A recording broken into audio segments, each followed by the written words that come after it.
This is Counterpoint, and I'm your host, Tanya Granic Allen. Tonight, we're taking on the latest chapter in the ongoing tariff saga, a story that's no longer just about trade policy, but about political resolve, national strategy, and economic endurance.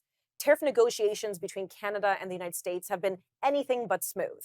Ottawa insists it's standing up for Canadian industries, yet the question remains, are we negotiating from a position of strength, or have we been cornered into compromise?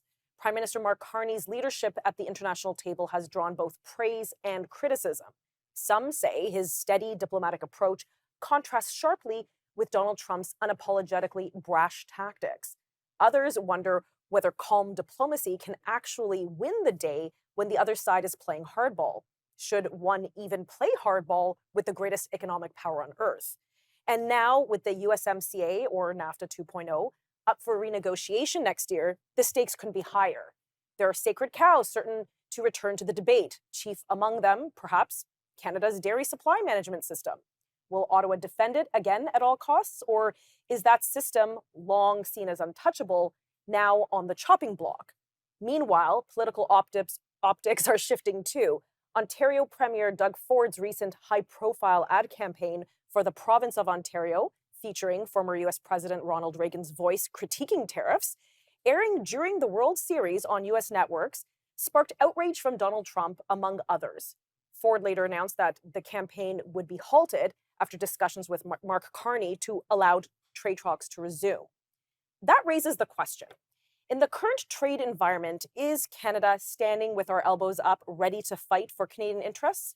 Or are we effectively kneeling down, conceding ground to manage the diplomatic fallout? And most importantly, what can our economy actually withstand tariff-wise? We've already seen inflationary pressures and fragile supply chains. So how much more can Canadian businesses and consumers absorb before the real damage sets in? Well, to help us unpack these issues, I'm joined in studio by Anthony Feor, realtor, small business owner, and political commentator. Anthony, welcome. Thanks for having me. That was a large opener, but I think we teased out a lot of issues because this has pretty much dominated most of Canadian minds for the past almost, 12 months, 10 months maybe? Yeah, I would say so. Yeah, so how, just on the outset as a general kind of bird's eye view opinion, how do you feel that these tariff negotiations are going? I think they're going as best as they possibly can be going. I mean, I always say this when we start the conversation. We're not dealing with a normal person. We're not. We're not dealing with a normal person. We're dealing with somebody who is, I'd say Trump is the opera singer. Me, me, me, me, me, my. Okay, great. That's fine. But what we need to remember is our economies are so integrated. Right. And I don't think that that's really being taken into consideration. I think a lot of this has to do with the CUSMA negotiation that is going to be coming up. There's a date on it. And I think a lot of this is just applying pressure to see where we're going to make concessions, to see where we're going to fight back, because that's going to be the most important fight is when we're all sitting around this big, beautiful table, okay? No pun intended, the big, beautiful table, and we're actually renegotiating the actual trade agreement. I still call it NAFTA. I hate saying CUSMA. I don't like the name. CUSMA or USMCA, is that was that the Marine crew? It reminds me of the Emperor's New Groove, Cusco, right? So I'm just like, yes, but let's talk about the effects it's having on the country. Most importantly, I'm in real estate. Half of the clients I have are pulling back because they're afraid. What are the tariffs going to do to the economy? Is it a good time to buy or sell right now? We could do a whole episode on that. I don't use the word time. It's opportunistic. Take advantage of opportunity. But let's talk about the actual brass tacks of the economy.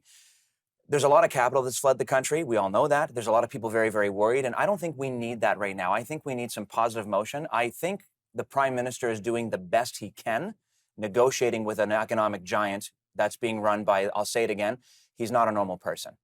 No, but he's an experienced one at negotiation. So it's yes, he's the opera singer or whatever you suggested he is. You like that, yeah. Prima donna, some people suggest whatever. Yeah. But he's a proven businessman.